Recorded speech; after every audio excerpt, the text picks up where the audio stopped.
Welcome to Speaking Highly with Jon Huck. I am Jon Huck, and with me until he decides to take the rover to Mars, Indy Fawcett.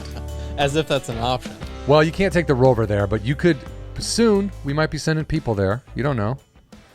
We're working on it. Yeah, I mean, with the track record Elon's on, I mean, sure, yeah, we'll be dancing on Mars and in no time, dude. Yeah. We're literally already gonna start taking people up to orbit the Earth, like civilians, within the year.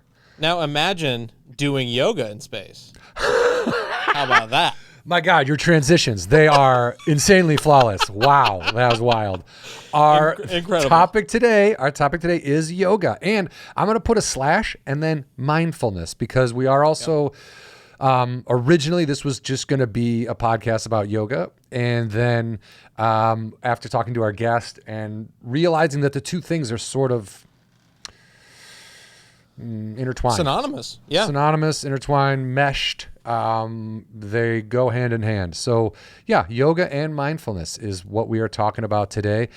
Yoga, and I'm focusing on yoga in the fact area, but yoga thought to it dates back to something like 3,000, 4,000 BCE, by the way. We don't do before the current era. Thank you. I didn't know that was a thing. I didn't know that's how we said it. That's all they did in my high school history books is BCE. Oh my God, that's how old I am. I'm literally still walking around going, before Christ, after death, which doesn't mean after death. Yeah, they make sure they're like, there's no Christ here. Dude, that's insane. I literally, I was like, at least that's the California public school system. Dude, I know it's online. I read BCE and I'm like, what the hell does that even mean? I literally looked it up and I was like, before the current era. I'm like, I guess we don't talk about Jesus anymore. Yeah, it's a non-religious. Yeah, that makes sense, though. That makes sense. Current era, what we're living in now, 3,000 years before this. Right. Yeah, exactly. Yoga was something that people were doing in, India and other parts of Asia. And it grew. It was part of like religion.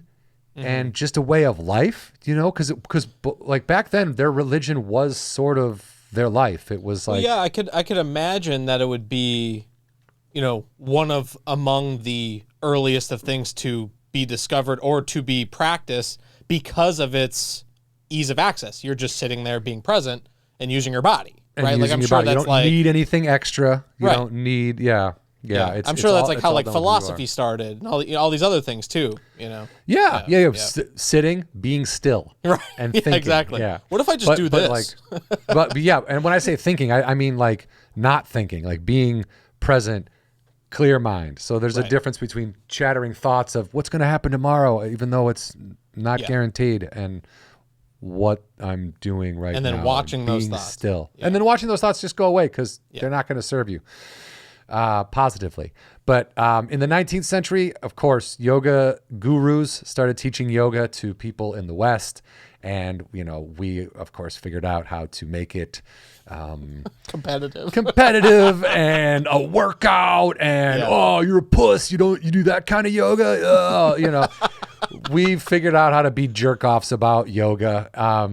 And that honestly, when I first started doing yoga, I talk about this a little bit later, but I was a little bit of a jerk off, meaning at first I was dismissive. I was like, okay, I could lift weights and get a good workout. Yeah. Do I need yoga?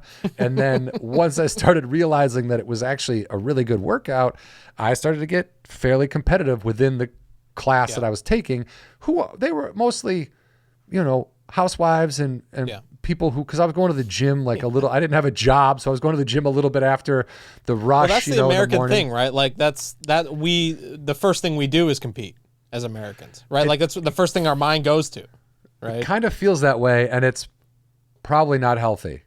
Yeah. And it's counterintuitive to what the yoga is trying to. Exactly. It's the opposite of what should be going on. Yeah, so we turned it into that. But look, it's still, if that's why you get into it, fine. Because once you really start doing it, it opens things up, and you realize that, like I said, I used to take these classes at a gym, and I needed the class. I needed that competitive edge to motivate me. structure. Yeah, to go an hour without quitting and going, I don't want to fucking do this anymore. Like I had that attitude halfway through every class, like how much fucking longer is this going to be, you know? Yeah. And I soon that disappears and then you're like, oh, we're done? Oh, it's over? Oh, and then aren't those things, those thoughts that boil up and when is this going to end? Those kind of things, aren't those a kind of a poke or a reminder to center yourself? Yes. Or it's more of like the universe going, hey bub, this is the chance to pay attention.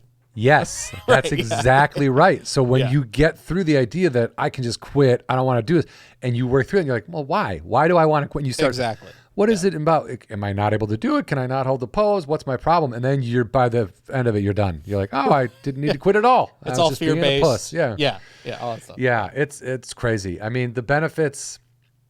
I'm not going to bore you.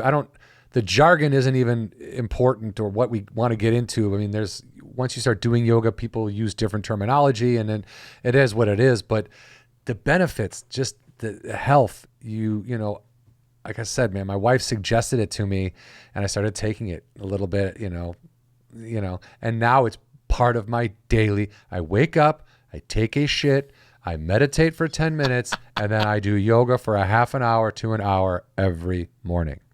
That's great. That's awesome. And if I don't, I feel, and we talk about this with our guest today.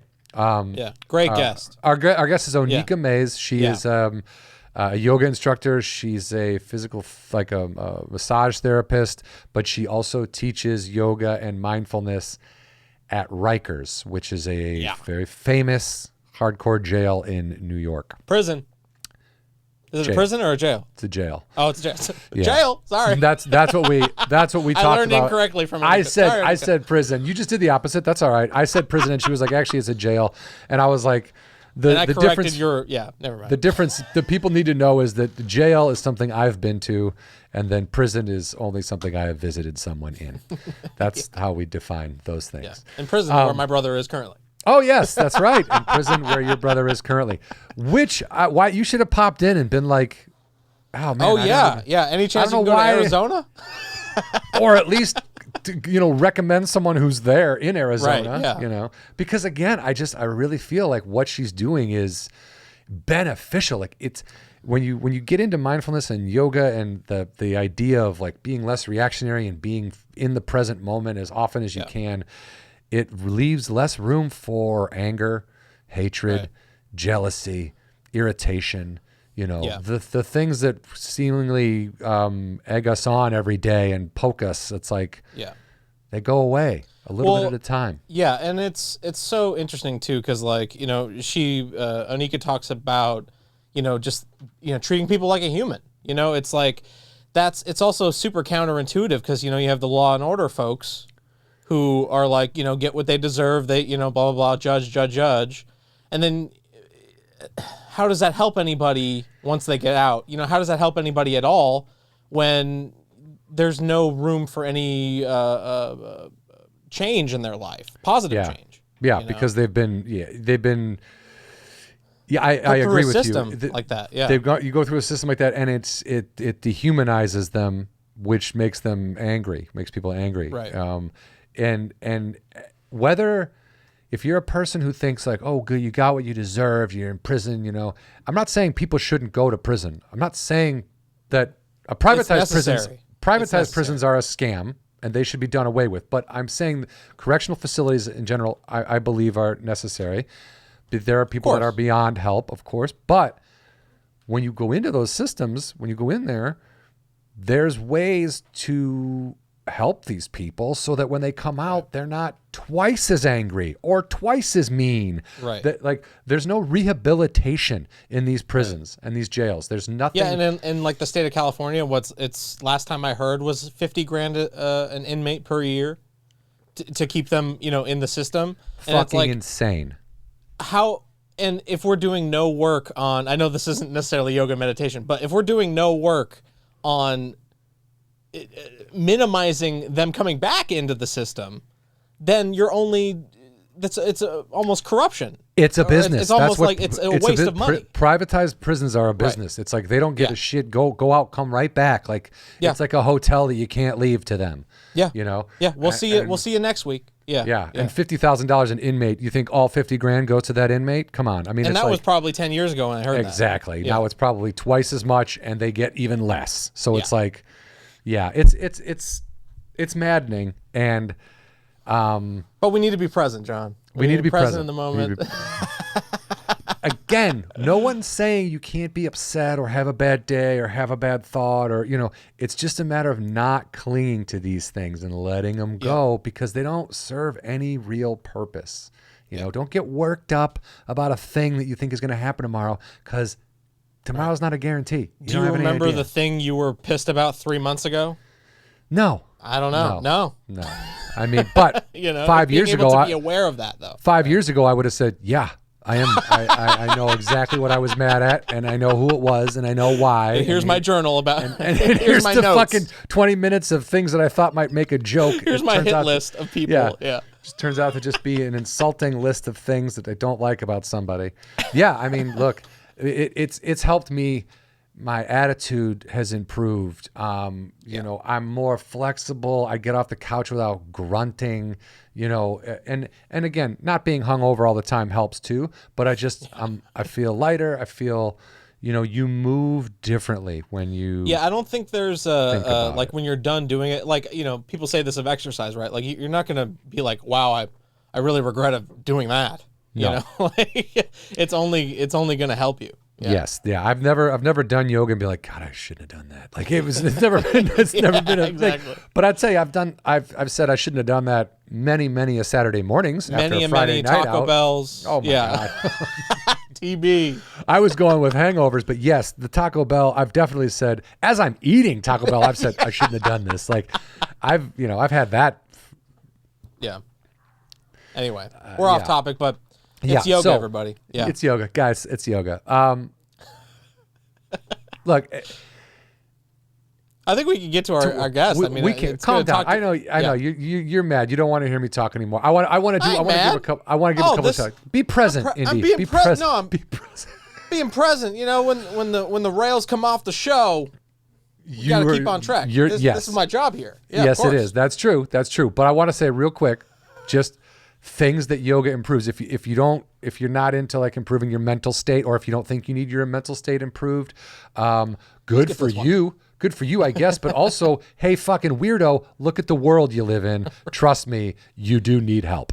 Yeah. And also thinking in absolutes, it's not realistic. No, it's good. It's good for balance, digestion, your ankles, knees, wrists, all your joints, sockets, your back, your front, your neck. It's going to help with heart disease, stimulates brain function. It helps depression, anxiety, and stress.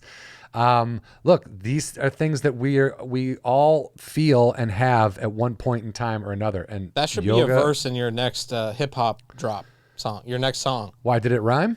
I don't know. It just felt like. And I want to say that like everybody is different. Our body types are all different, and I get it. What I can do athletically isn't something that maybe somebody else can do, or vice versa. But there are enough videos online that no matter what your body type, no matter what your physical ability, no matter what if you're missing a limb, I mean, there's a video of free yoga online for every type of person with every kind of skill level. There is nobody left out of yoga. And it's at its core, right? Like it's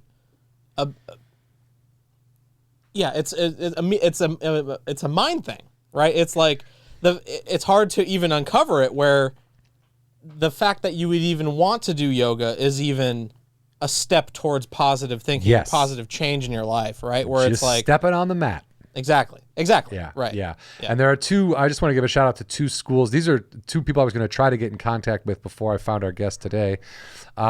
There's a floating yoga school on YouTube. A woman named Helen. Shout out to her. She runs a great class, and she has a lot of free videos online. She's very. Let's do it. We're doing yoga. And then you do like 45 minutes to an hour of pure fucking yoga. You know, you're in it. Awesome. And then there's another one, Yoga with Adrienne. So I want to give a shout out to Yoga with Adrienne and her dog, Benji.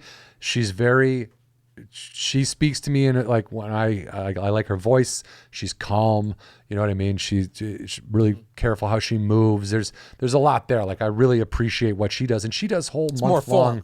She does month long, like free classes. So like it'll be like every day there'll be something on your YouTube page about the next class. And I mean, just at this point, if you're stuck at home and you have the internet, there's no excuse to not even at least try yoga. You know. Yeah. That's a good transition, as good a transition as any. We can get into talking with our guest who, she was on Lost Resort on TBS, but like I said, she also teaches mindfulness and yoga at Rikers in New York. Shout out Rikers. Dude, shout out to Rikers. Enjoy my conversation with Oneika Mays, everybody. So, our guest today, let's see, hang on one second. I have when it came time to pick our guest for today, actually, my wife was one who suggested her. She's been doing yoga for 20 years, teaching for more than 10, currently a meditation teacher, experienced registered yoga teacher, and licensed massage therapist. But the coolest thing for me, what set you apart from other yoga instructors I was going to talk to, is that you are currently also teaching mindfulness at Rikers Island Correctional Facility. Mm-hmm. Welcome to Speaking Highly, Oneika Mays.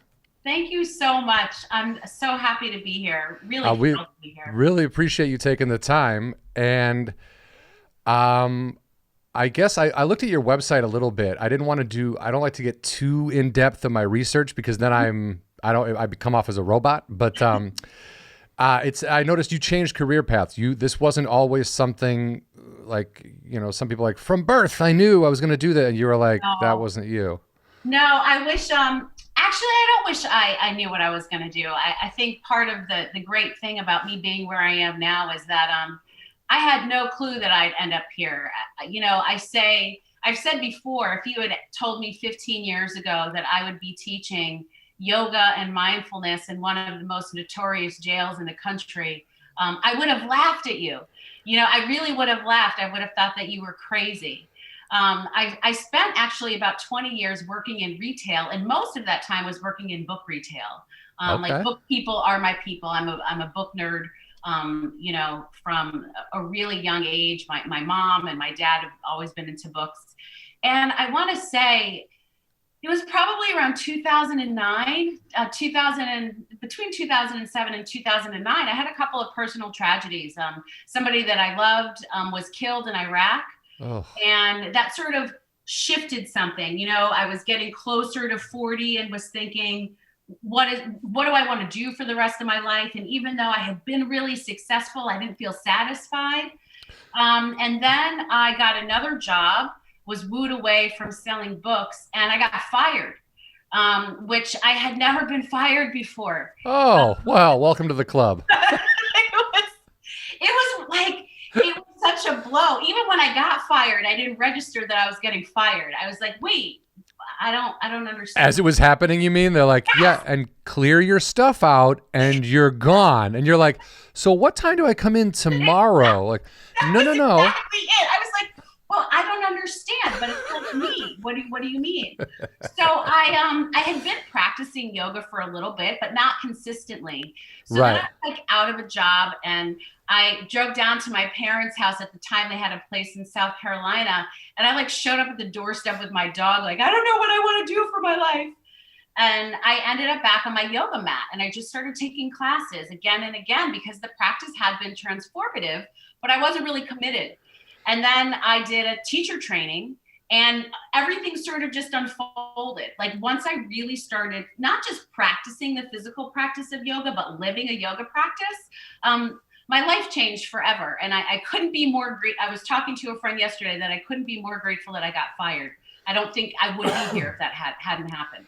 Right. Those types of things, do you think, when you talked about your friend dying in Iraq, do you think that was one of those things? You said you were approaching 40 thinking okay, life is finite. We don't have, with these bodies on this plane, we've only got so much time. Mm-hmm. Am I currently doing something that I am Yeah, if I went out tomorrow, I'd be like, well, at least I was doing that. Or am I like doing something that's like burying me alive? That was exactly it. And, honestly, I think it took me a few years to process his death because I was at this place where I had a really nice living. I had I was living in Jersey City, which is right across from Manhattan. I had a great apartment, a great life. I wasn't struggling at all. I was very successful, and yet I just wasn't satisfied.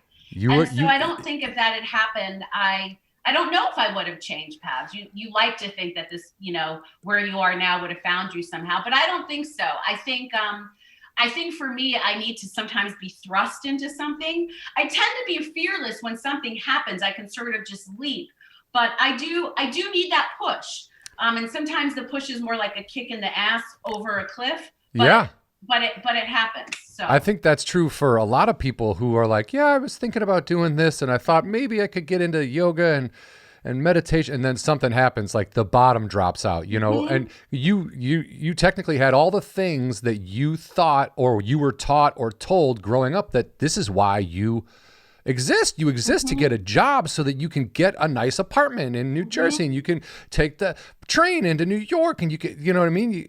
You think that this is what I'm supposed to have, and then you get what you're supposed to have and you're like, I'm not happy about any of this. This isn't like fulfilling me. It's just stuff that I have now. It was stuff. And I thought that stuff was sort of what I wanted. And, I do remember the first time though that I took a yoga class, wasn't even a class in a studio. It took me a very long time to work up the nerve to actually go to a studio. My first yoga class was with Rodney Yee on a VHS tape in my apartment. But and everyone's different. For me, when I started getting into yoga, the class, once I got over, like I forced myself into it, meaning like the same thing when I first started doing stand-up. It's like, yes, I'm nervous. I'm uncomfortable. Are people going to laugh? Are they not going to laugh?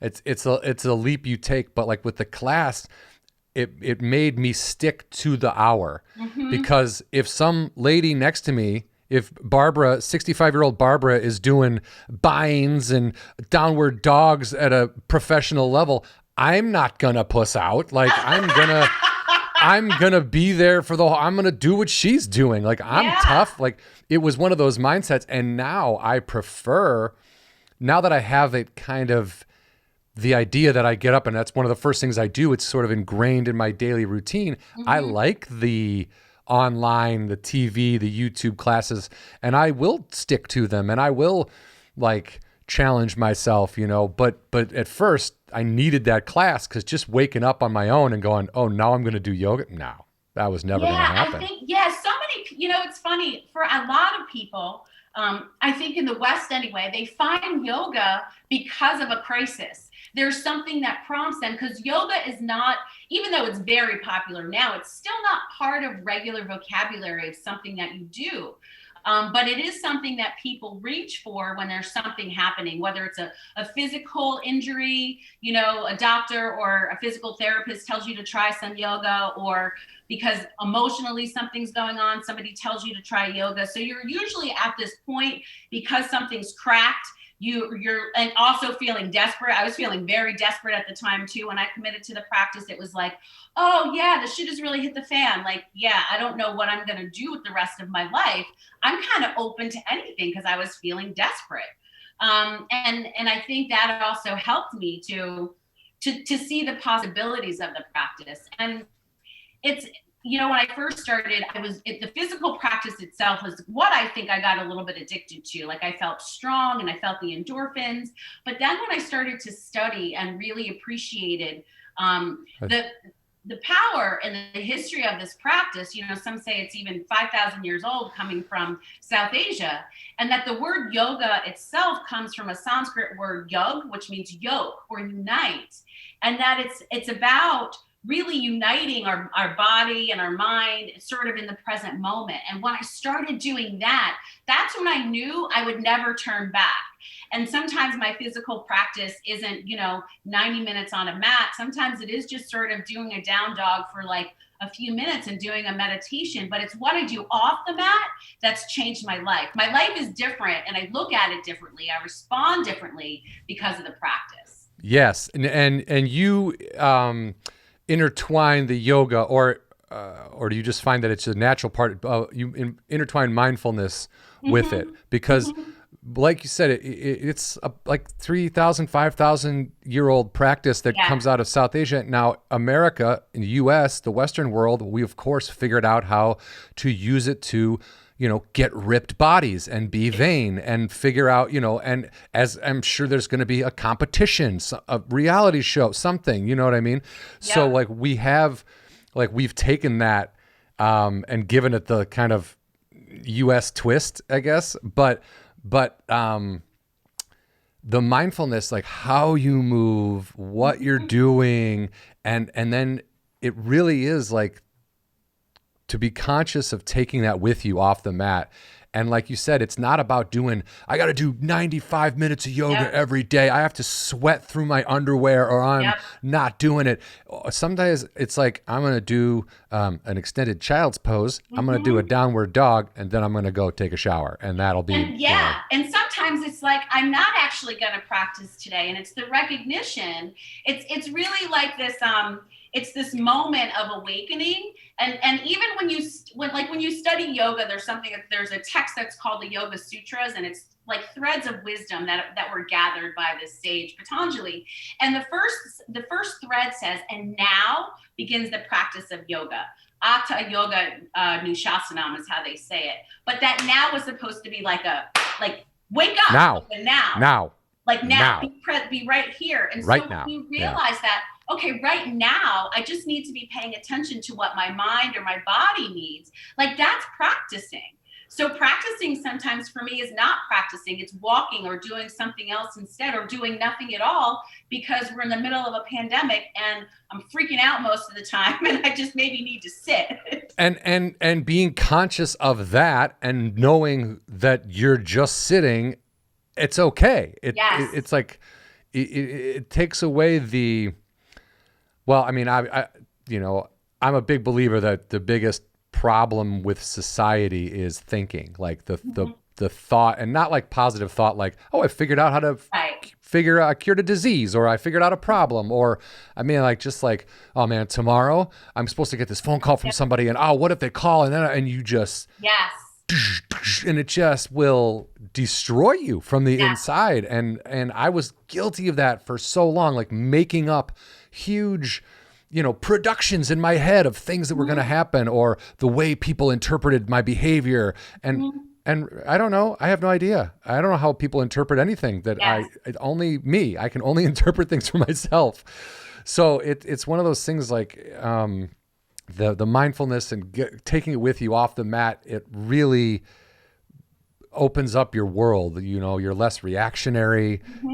Especially for someone like me, like I don't know if you were, was your demeanor, was your personality before yoga? Were you a kind of a level-headed, easygoing person? No, were you high-strung? No. Completely uptight, completely quick-tempered, and I'm still both, to be perfectly honest with you. But you know it now. You understand it now. But I know I am, which is a big difference. I'm still quick-tempered. But you put that space in there. Because I'm the same way. Like when someone says something to me, I have a reaction. And now I can put a little bit of, just a little bit in there. And it's like, oh, I'm not going to snap at you. I've got a better thing to say. Yes. Spaciousness. That's what this practice gives us, right? Whether it's a mindfulness practice or yoga, it gives us room to let all of the feelings be there, right? Like I'm a big believer, and I talk about this a lot when I work with folks in jail. It's not about trying to make anything go away. Like you don't have to make your anger go away. You don't have to make your frustration or your despair go away. But when you make space for all that stuff and don't try to push anything down, it gives you liberation, gives you freedom to sort of accept yourself in the moment. And that's when you feel like truly free. Because I'm like, yeah, you know what? I'm not in a great place right now, and it's okay. I say the word "and" a lot. So whenever I say "but," like that's me not living my yoga. When I use the word "but," I'm putting something in the way. But when I say Gotcha. "and," a door opens, like a huge door opens. Well, it's like improv, yes, and they teach you in an improv class. It's like if you say no or but, then you're shutting a door. You're not letting the scene progress. And the excitement of improv is you don't know where it's going to go. Exactly. And that's such as life. You open up. And when you say make space, I like that because, when you think about your thoughts and you heard like, you're the sky, your thoughts are clouds. Yeah. Don't attach anything to them. It's okay to have them. That you're going to be mad and upset and jealous and enraged and all these things. But as long as you can just watch them sort of go by and see them and go, oh, I'm enraged because this, and this, and but bye. It doesn't matter. And then there's room for all that emotion. There's room. It's instead of like you said, trying to like block it out or push it away or not. I don't have it. I don't get mad. I don't get like you're gonna lose your mind. You're gonna lose your mind. Absolutely. And and part of what actually kept me out of the yoga world was sort of this like toxic positivity, like trying to make everything like sunshine and love and light and all of this stuff. I didn't really get into that. I think just because of my life experience, that wasn't something that I really connected You looked with. around at the world you were living in. You're like, we can't always just be positive fucking beams of light all the time. Exactly. I mean, because stuff is happening, and in the body that I'm living in, being Black, being queer, being a woman, yes, like, it didn't always feel like that. So when I would hear that love and light, I'd get so pissed. Like, no, I want to get there, but I need to acknowledge the space that I'm in. And I feel like my practices gave me room to even grieve the fact that I didn't always feel free. I didn't always feel this love and light. And so being able to make space so I could grieve or be happy or whatever became a path to joy. Like that's what I feel like I do. Even, and it sounds weird to say, I work in a jail, most days of the week. And yet I do think I talk to people a lot about the idea of joy, even in those circumstances, because if we can find ways to accept ourselves, we can be free. And joy is the idea of being able to stand in your own truth and say, this is who I am, and I don't care what anybody else thinks. Like, and I find liberation and freedom in that. And I've never been happier, to be honest with you. But it may not be happiness the way that it's been previously defined. Let's talk about Rikers though, I guess. Let's get into that. It's Rikers, for anyone who's not familiar, is a world famous prison. Yeah, there's a difference. It's a jail. It is a jail. Rikers is a jail. Oh, so it's if correct me if I'm wrong, it's not like an island. It is an island. And the difference, quick lesson for folks, the difference between a prison and a jail is where generally people who are held before trial. So it's detention, or if you're serving a sentence that's generally less than a year. So it's like a county facility. Prisons are where people go who are spending more than a year. And so it's longer term sentences, but it is one of the most notorious ones in the country. So to put it in layman's terms, I've been to jail, but I have only visited prisons. All right, cool. But is it the one in, you ever seen Carlito's Way with Sean Penn? And when he walks out and grabs the gate and throws up and that is Rikers. Okay, yeah, that's what I thought. That's what I thought, yeah. Yeah, Rikers is Khalif Browder. I don't know if you heard about Khalif Browder, the young kid who was detained at Rikers. Oh my God, for like 16 years or whatever. It was 3 years, and he was 16, and he ended up killing himself, and still never charged. He was accused of stealing a backpack that he didn't steal. Yeah. So there was. It's very notorious for the conditions, and it's really not a great place, to be perfectly honest with you. And I first started going there, I was volunteering with an organization, and I started doing that about seven or 8 years ago now. I was teaching a style of yoga that's called trauma informed, which sort of takes into the account this idea that the practice can be, rather than sort of using commanding language, it's sort of an invitational approach. I like to think of it as really just treating people like people. That's fair. So Yeah.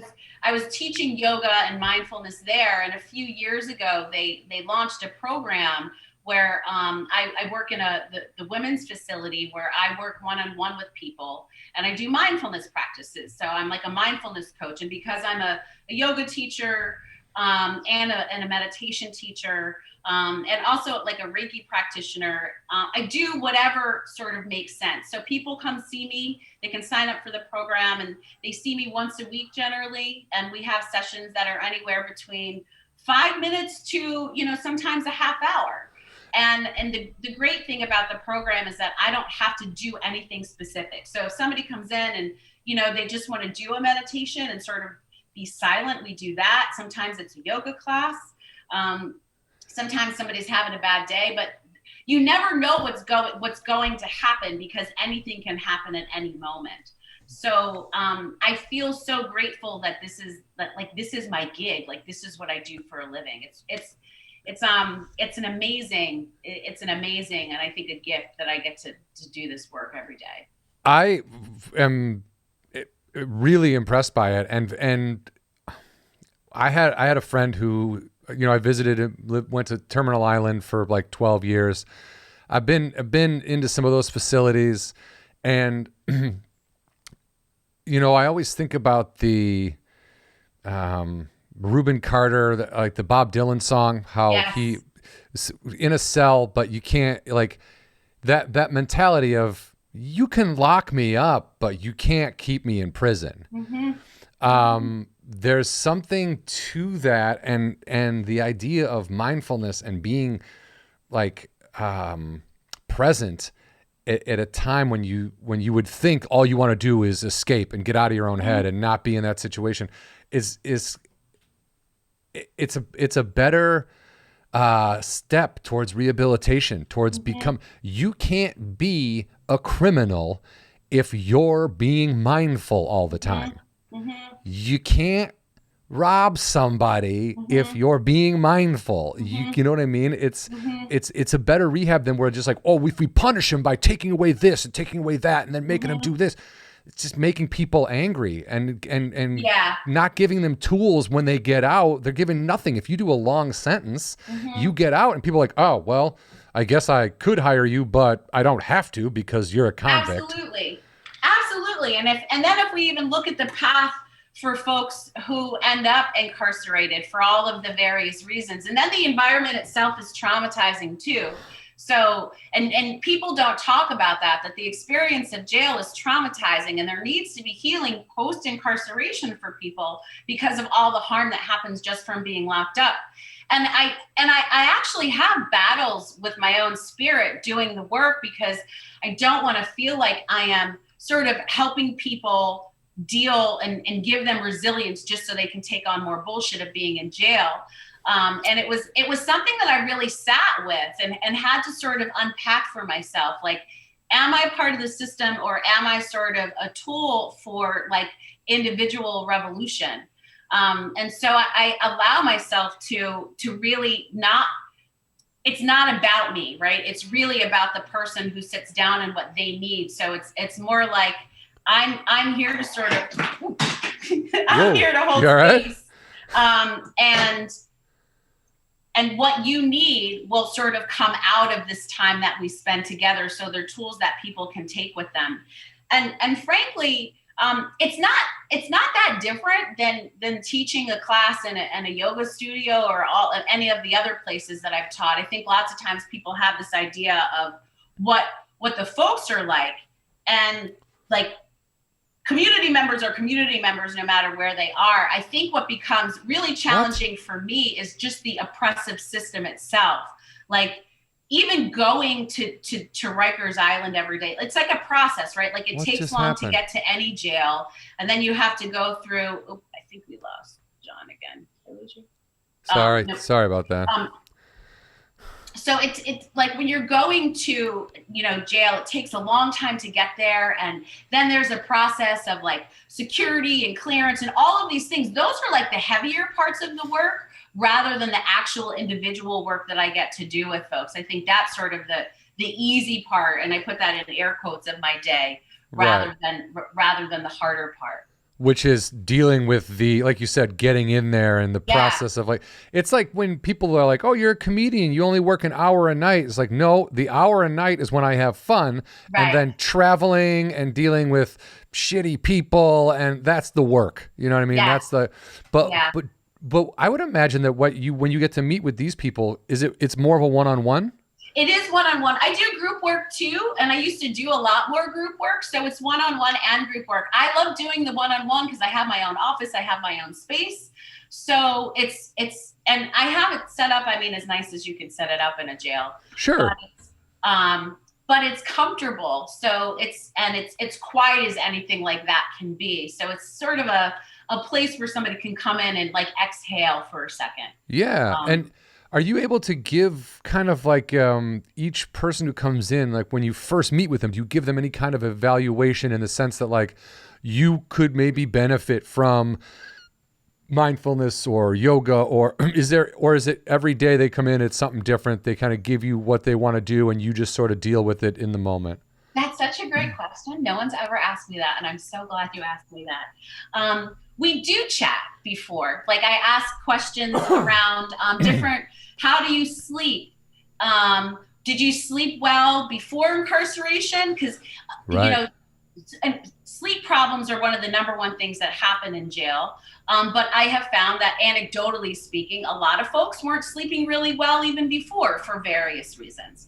How have you dealt with anxiety in the past? And so we talk a little bit, and then, I sort of decide, okay, well, let's try these things, and I'm going to talk about lots of different things, and we'll try some things out, and let's see what sticks. I was going to say, if they light up at something, if something hits them in a way, they're like, "Ooh, this is intriguing," then you're like, yeah, let's focus here. Yeah. Yeah. Oh, and two, I've had people say like, oh, this was stupid, I didn't like this at all. And I'm so grateful for that kind of honesty, because there's nothing worse than sort of guiding through somebody through something and they're like, this is the dumbest thing I've ever done. So when people are like, nah, that didn't really work for me, I'm like, all right, cool, let's try this. We'll do something different. Yeah. Yeah. I bet the honesty is a lot more in there. I do. I get people in the real world, people are like, oh no, this was nice. And in there I'd be like, yeah, I fucking hate this. This fucking sucks. And you're like, okay, yeah. We'll do something else. Like, true. It's so true. Even when I was teaching group classes at Rikers, it was not like, that was not like a studio class. Like I'd have some people doing a practice and some people are like, what the fuck is she doing over there? Why am I even in here? Like, like, that was what made the class sort of fun. But I actually took that approach and brought it into my studio classes because there was such freedom in that. Like this idea that do what you want on your mat. Like it's your space, it's your mat. You should be able to celebrate yourself in whatever way that feels really good. It's a great job. It's a heavy job too. There's so much trauma and there is a lot of laughter. I don't think people understand that. I think sometimes they just hear like Rikers and they're like, oh God. But I laugh a lot because I don't think if I didn't, I don't think I'd make it. And I think when I'm working with folks, if they didn't laugh, they wouldn't make it. I also think that you're somebody who's not like, yes, you're employed there, but you're not an authority figure in the sense that you're like, if you don't do this yoga, I'm going to take away your meal. Like you don't, you're a human being and you treat them as human beings. And that is something when you're in prison, in jail, is not always the case from the people that work there. So that's the lesson, I think, for systems in general, that when we see people as people, people respond as people. And that is, I think, the problem with these systems. And it is why I think, and it's not mandatory to come see me. So if somebody doesn't want to come a week, it's not like I'm like, oh, well, you know what, forget it. Like this. Yeah. Well, yeah. We're done here. Like, yeah, we're done. It's really about, okay, well, when you feel good, come back. Or if you don't want to, that's okay too. Because this idea of choice is something that some folks have never even experienced, the idea of being able to say no, especially in jail. I was going to say, yeah. Say no to me, I think is really freeing. And yeah, I think it's an important part of the process. Not having to do something that you don't necessarily want to do, being able to make a choice in a scheduled day that allows you literally no choices. Yep. That has to hit inside. I don't see how it couldn't. I know that if I was in that situation, people like you would be the lifeblood. It would be without people who do that and come in and take the time and yeah, you get paid, but it's not like I can't even imagine. You're not like taking baths in $100 bills when you get home. Exactly, you know what I mean? Exactly. You get by with the money they give you, and you do it, and you don't do it for the wealth or fame or anything weird like that, because it's just not there. And I feel like they know that as well. So they look at you as the closest thing they have to a friend or someone on the outside that. Well, yeah. And when you're in jail too, you talk to the same people every day. Over and over and over. Over and over and over, and aren't necessarily people that you'd be hanging out with. So to be able to sit sometimes too with somebody and have a conversation about something like mindfulness or yoga, or just about a book that you're reading before you do a practice. And I talk with folks a lot too about this idea of agency, having agency over your own body, particularly with the fact that, the majority, there's a disproportionate of Black and brown people who are incarcerated. So this idea of agency and giving agency over to people about what you can do inside your body and in an environment that is actually confining you, I think that's where the freedom is. And I hope that's what folks take. And if they don't, they don't, right? Because I don't make it about me. People want to take stuff they can, but if they don't, that's okay too, because that's the choice. Yeah, this isn't not to take from Bill Burr or the movies, but this isn't Michelle Pfeiffer putting on a do-rag and coming in and sitting in a backwards chair and being like, hey, I can relate to you. It's like, no, you fucking can't. Stop trying. Listen to me as a person. Don't pretend you can relate to me. Exactly. Yeah. It's so true. I think people can smell when you're inauthentic. It doesn't have to be in jail, but in jail, you can smell inauthenticity like a mile away. Yeah. I think that was something I learned early on. I remember thinking this a kid that I hung out with. I'm like, oh, he's really good with parents. And then my mom met him. My mom was like, that kid's full of shit. And I was like, what? Yeah, he's full of shit. I don't buy any of that. And I was like, oh, other parents like him. She's like, I don't give a shit that other parents are dumb. This kid's full of shit. And he was full of shit. He was like, I don't give a fuck about your parents, your house. I don't give a shit. Oh, hey, can I get it? It was like one of those things where you're like, God damn, she really read right through that. And there is it's like a phrase I heard, and I just keep repeating it, perfectionism, perfectionists, that whole concept of being perfect is gone. It doesn't exist. And it's a useless thing to even contemplate. Whereas authenticity is all that matters. If you're doing something and you're doing it with authenticity, if you're doing something out of love and you put love into it, it will at least, if you did this and only reached one person, which I know is not the case, but if you only reached one person, that's something. It still would have been worth. It's still something, Absolutely. Yeah, there's this writer, Adrienne Marie Brown, who talks about perfectionism, and she had, it's called Emergent Strategy. It's an incredible book. It's a book about social tools, using tools this sort of principle of being able to create social change through these principles of that she sort of connected with like Octavia Butler and poetry, and it's unbelievable. But one of the principles, which is my favorite, where she says less prep, more presence. And it's like, you know, when you've done this study and you've learned all this stuff, it's like you also just have to have a little bit of faith and let it all go. And so it doesn't have to be perfect. You just have to show up. And you just have to, once you know your stuff, you show up, and what happens is what happens. And that, I think, is the way that our society is moving. And I think the pandemic really put us here, that we can't prepare for shit anymore, because who knew that we were going to be here, a year and a half ago. Well, a lot of people predicted this, but well, I agree with you. And the idea that,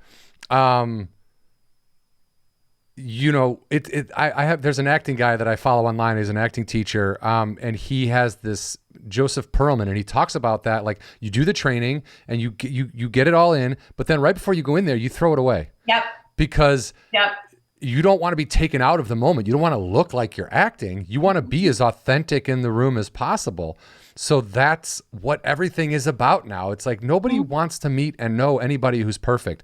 Nobody wants to hear a comic go on stage and talk about how they're perfect. Nobody can relate to that, because perfectionism is not even a realistically obtainable thing for anyone. Yep. Because it's subjective, and we don't even know what the fuck perfect means. Yeah. Yeah. So it's about being authentic and putting as much love behind the stuff that you do as you can. And then, you know, I think that's success regardless of the outcome, like financially or whatever. Uh-oh. Am I gone again? No, I think I froze for a second. I'm good. Oh, okay. Wait, it froze again. I can see you're moving for me. Yeah. So is she doing yoga in the, yeah. She just being weird. I was like, am I seeing? Okay.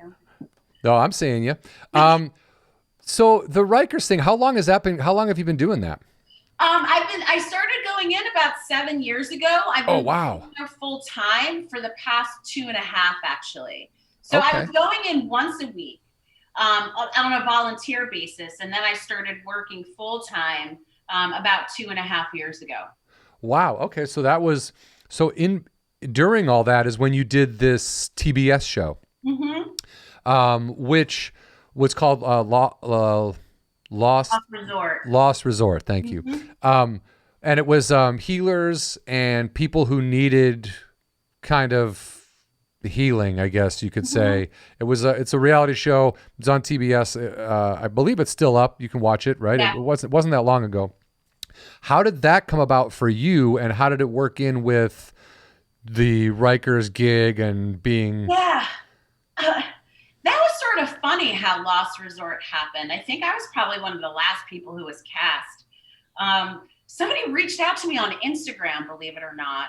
That's how it's done now. Yeah. Yeah. I mean, because I'm not one of these yoga teachers who has like thousands and thousands of people following her on Instagram. I don't like. And you didn't submit to the show. You weren't like, I want to. Yeah.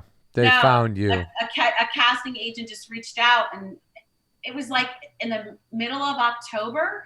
And it was an interesting time too, because my dad had died a month before. Oh, I'm sorry. So I was in this like very sort of tender, reflective, deep grieving place, and still really feeling his presence, and like out of the blue I got this opportunity, and I said, well, yeah, I guess why not? I mean, I've never done any TV. I was just like, okay, well, this sounds kind of interesting. It could be a total disaster, but let's try. And you get a trip to Costa Rica. That's exactly what I was thinking. Worst case scenario, you get to see some Costa Rica.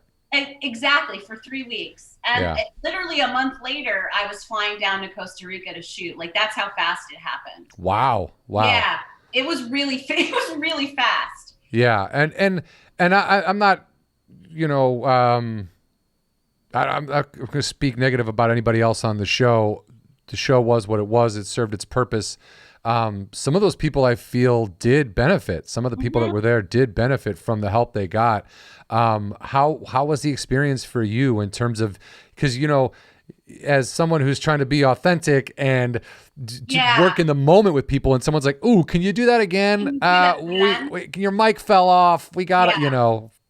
I wasn't, I have to say it was really quite an incredible experience, because really, for the most part, unless there was like something that happened, there was not that idea of, oh, can you do that again? It was really like this retreat that we had. And That's it good. was just like, flies on the wall, really watching this retreat. And I really felt like I could show up and be myself and do the work that I do. And I know they call us healers. I hate that word for myself. Sure. Yeah. It's just not me. Like there are people out there who do that, but I don't think I'm one of them. Do you think that sounds, it doesn't sound authentic? Like, I'm a healer. You're like, okay, Jesus hands. Like, right. When I think of healers, I do think of people who do this work, but who have been doing it because it's been in their lineage for generations and who have studied it. Like it's like and that's not me. Like, I am somebody who teaches mindfulness practices, and I like to be sort of accessible with them without any of the dogma. But whatever, I got over that. But I do think that people really took something away from the experience. I took something away from the experience. It was healing for me to be going through this grieving process on my own and sort of do the work that I was doing in this incredible environment. And really connect with people. I still talk to a lot of the folks who are on the show quite often. Oh, that's cool. Oh yeah. Oh, that's great. I made lifelong friends on doing that. So. That's great. I worked on one of my first television jobs. I was a production assistant on a show that shot in Costa Rica, and I remember like, you bond with the crew, you're like, we've been a month, we're in Costa Rica, it's been torrential rain, we've been dealing with weather, it's crazy. And I'm like, I'm going to know all these people forever. And then like, you get back to LA and everyone just gets off a plane and you never see him again. And you're like, what happened? But yeah, that's good that you could, make bond with people that's going to have lasting effects, Yeah, it's incredible. I mean, I talked to Becca like once a week. She was the pastor. I talked to Benjamin and Atassier. They were two of the healers on the show, and Nico. I really did connect with people. So it was, and I think it was a great experience to just be able to do that work for people to get an idea of what it looks like to explore some of these practices. That's I assume that's the hope with a show like that is like, yes, it should be entertaining and it's got the TBS, kind of twist to it. And you're supposed to like, a little teaming up here and there, but for the most part, you want it to like, that's why I wanted to do a show about yoga. And now I'll put a slash there in mindfulness, because I want other people to, even if it's just a spark where they're like, what was he talking about, that thing? And then they look it up and then they find like Eckhart Tolle or Ram Dass or somebody who can explain things way better than I can. And then they're like, oh, I think this is what he meant. And like, just a spark, just put it in there. Like a TBS show like that, somebody watches that and they're like, oh, well, yoga seems to work, or that seems to work. And honestly, to me, the big takeaway is talk about your problems. Yes. Talk about things, say them out loud. Like the idea that, cause I was for a long time, I was like, I would never need to see a psychiatrist or a therapist because I will deal with my own issues. Mm-hmm. And if by dealing with them, that means I need to push them down and pour some Jack Daniels on it and then a deep dish pizza, then that's what it's going to be. And that's how I handle I said that to one of my friends was talking about crying. He's, oh, I cried. And I go, you cried? And he goes, yeah. And he goes, what do you do when you're emotional? And I was literally like, smoking a cigarette, holding a beer. And I was like, I just shrugged. I was like, I don't know what you want from me. And then like years later, I'm still friends with him. And I was like, hey man, I also cry too sometimes. And he was like, yeah, I know, you're a human being. Budweiser is not a cure all. Like, oh, okay. So it's just, that spark is all you can ask, is like, get people interested in the idea, and then. And yes, and having different people do it. Like seeing somebody, like both of us don't look like your stereotypical people who do yoga. And that's why I think conversations like this are so powerful, right? Like anybody can do it.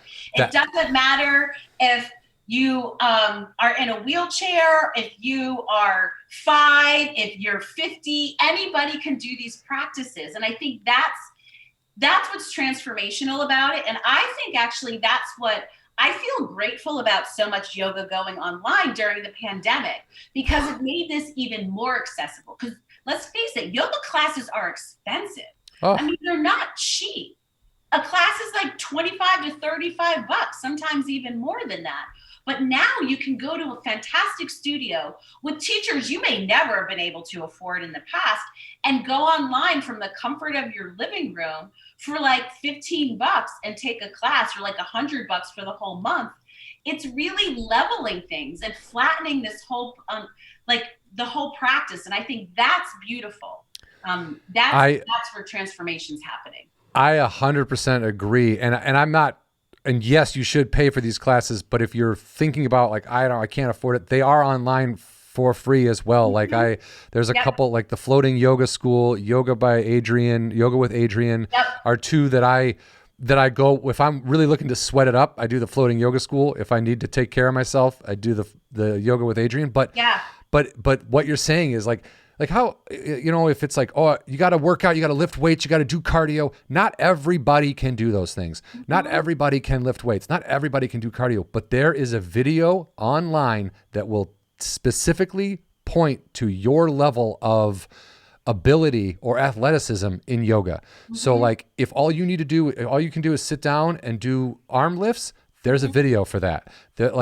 There's a way, and it should start slowly, because when I started, I couldn't even touch my toes. I was like, I literally, like now I can't, I don't understand how I lived waking up every day and not doing yoga. It was like I slept in a suitcase and then I just got up and then my body was just real shitty all day. And I was like, this is how it is to be human. And now I'm like, oh, well, I can move and I feel better. And there's just so many benefits to it that once you get that spark in there and you see one video, you start to feel better.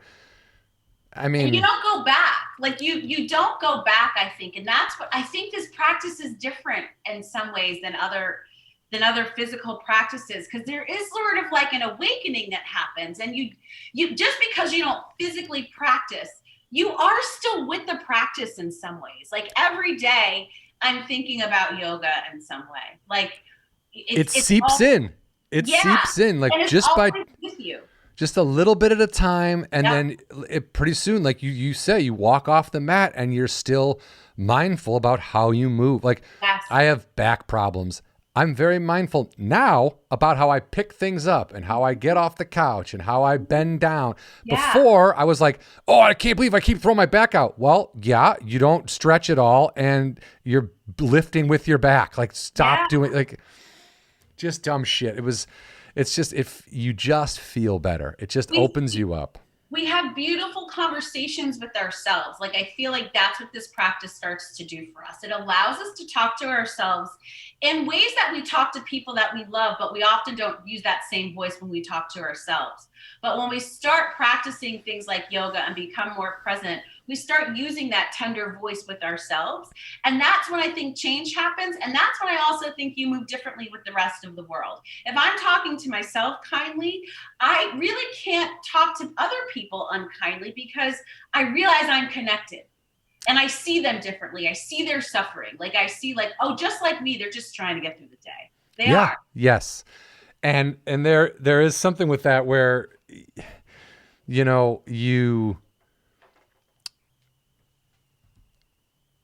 I don't know what I'm trying to say is I don't know. I'll back up. Okay. Sorry. What was it? I had a really good point, but I'm trying to be present and not think too far ahead. And then I love that. No, that's good. When I first started practicing, I got really into the physical part of it, and it really turned into an addiction to me. I was practicing. I was taking sometimes 3 classes back to back, and it was all about like nailing a handstand, or it became really intense, and it was very it wasn't healthy. I was just sort of swapping the old way that I was thinking and just inserting my physical yoga practice. And then I hurt my shoulder, so I couldn't practice. And that's when I actually started to slip into meditation, because I couldn't move my body. So that's when I started to allow myself to be still. And then I realized, oh, I was just getting high off of the endorphins. I wasn't really dealing with anything. And now I understand what's really happening. So it's always unfolding for me. And I notice that when I'm even in a class, like as a yoga teacher, you get so judgy, and like you look at somebody practicing next to you and you're like, why is her practice like that? Like you get, and then you have a flicker of recognition. You're like, why are you being so shitty? Why are you see what you're doing, and you understand your behavior. Yeah. But that's funny. I mean, back. You bring and if yoga teachers say that they don't do that, they are full of shit. Everybody we're living in a Western society of like I said, like that's why I took the class, because I'm not going to let some 60-year-old lady do yoga better than me. Like that was my mindset. Like clearly that's not the mindset I have now. And you walk away from that, but yeah, it really, like how you move, how you react, how you think, it just, again, I keep saying it opens you up, but I mean like opens you up to the rest of the experiences you can have, It's wild. My yoga practice is like a microcosm of what's going on in my life. Like I can see how I'm dealing with life by the way that I'm dealing with my yoga practice. Like if I'm going too hard, or if I'm starting to get really judgy with myself about my practice, and if I find myself getting distracted, I am for sure doing that off the mat. So now my practice is a way to check in. Like, oh, you're upset about something. Like doing tree pose is not a reason to get angry. Like, why are you pissed at the yoga teacher? Yeah, You don't feel like doing tree pose. It's really not that, Oneika. Let's get real for a second. I yelled "fuck you" at the chick on the TV because she was like holding a pose for too long, and I was like, "What are you, a fucking robot?" And I was like so angry, and then I started laughing. I fell over. I was laughing. I'm like, I'm yelling. One, it's a TV. I'm yelling. This is like watching sports. I yell at the hockey players. Like, this is stupid.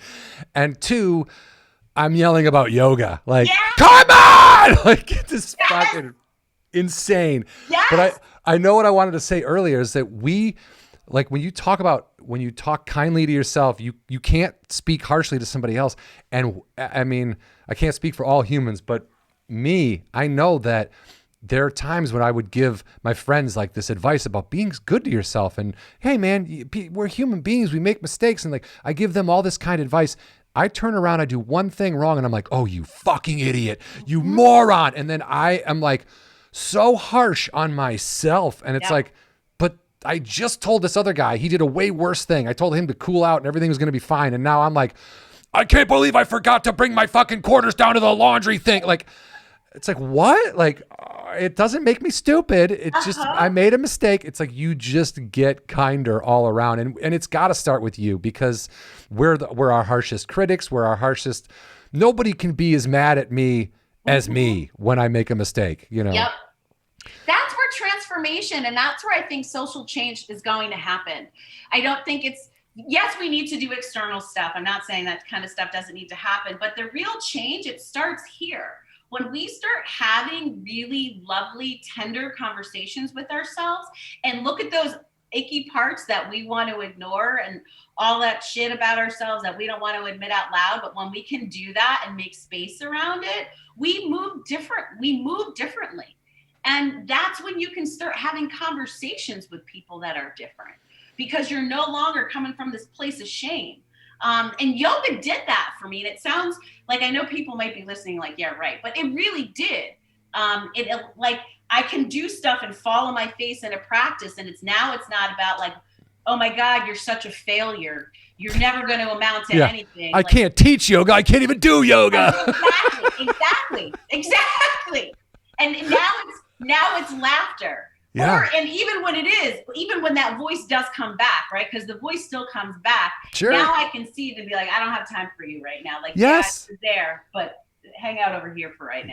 You're not your thoughts. You're not these things. It's like it's like we were talking about one person at a time, but it's like a conscious awakening that is growing. I really do. I mean, my whole thing is like, if you didn't know me 10 years ago, but people who did know me 10 years ago, if I would have said 10 years ago, oh, I'm going to be doing yoga and meditating and talking about mindfulness, and people could go, dude, you're going to be dead. So don't worry about it. Like, you're going to either bloat up or have a heart attack or whatever, because you're so high strung. And it's opened everything up. It's changed just the way I do everything. And it's been, and mindfulness too. And it's not an overnight thing. It's like you said, I took some classes, then I fell out for a little bit, and then I got back into it, and then I fell out for a little bit. And then it took a while, to, meld the breath with the motions and the thoughts and disappearing. And it's not easy, but it's totally worth it. It's like, if you like getting high, but you don't like coming down, this might be something that that'll kind of lift you up all the time. Right. I don't know. We get high to distract ourselves from the fact that we don't want to be present. And when you start to realize that life is just happening in this moment, you actually find less need to sort of distract yourself, right? Because you can sort of just deal with whatever's going on. Like, it's when I wasn't dealing with stuff that I was reaching and grasping for all of these other things to make myself run away from the very thing that I was avoiding, which was myself in the moment. And then when you do that, like, you do move differently. You do. It doesn't mean that you have a smile on your face, but you're whole. And when you're whole and sort of accepting of yourself, really anything's possible. Yeah, that is a good as place as any, as I think, to wrap it up. But just really, when I started doing this podcast, when me and Indy were talking about it, I wanted to. All I do is like read and look at videos and mindfulness and that sort of process of being present all the time, or doing it to the best of your ability. And I was like, I want to do a podcast on that. And then I was like, no, I don't, because that's going to ruin it for me. And then if every episode I would just be repeating myself the whole time. And so the next best thing was to kind of celebrate things that we think are great, but bring a mindfulness to those things, So that's what we're sort of trying to do when we do this podcast. And this has been, thank you so much for taking the time. It's just probably the most meaningful conversation, where this, hopefully people hear this and it sparks something. And like I said, there's videos online, or try getting arrested, going to Rikers. There you go. And then you could get a free yoga class. Exactly. Oneika, thank you so much. Is there anything you want to plug? Where can people find you online? People can find me on Instagram under Oneika Mays. You can go to my website, oneikamays.com. We'll post links to those if things. You want to, I do actually free meditations on Mondays on Zoom. Oh. So if people want to try some meditation, they can do that. Awesome. We'll put up a link to all that stuff. Yeah. Yeah. Thank you so much. And please continue the work. It's important. Really appreciate it. Thank you so much. Really, thank you. Wow, what a human being.